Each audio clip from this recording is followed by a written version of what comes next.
ito ay rated SPG. Striktong patnubay at gabay ng magulang ang kailangan. Ikinagulat nga ni Olivia nang makita niyang buhay na buhay pa si Roberto.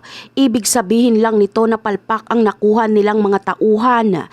Ngayon ay laking problema naman ni Olivia kung paano niya maitatago ang plano niyang pagpaslang kay Roberto dahil alam niyang hindi titigil si Roberto hanggat hindi malaman kung sino ang gustong magpatumba sa kanya. Galit na galit nga si Roberto at nagbanta ito na sa oras na malaman niya kung sino ang may pakana sa pagpapashootout sa kanya ay magbabayad at siguradong ipapatumba niya din ito.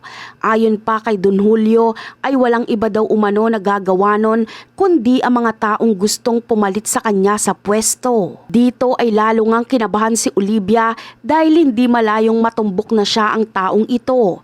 Ngunit para sigurado si Roberto ay magpapasagawa siya ng masusing imbestigasyon para makumpirma kung may kinalaman nga ba ang ating niyang si Olivia sa tangkang pagpapapaslang sa kanya. At sa oras nga na malaman ni Roberto na may kinalaman dito ang ating niyang si Olivia ay hindi niya hayaang hindi ito magbabayad.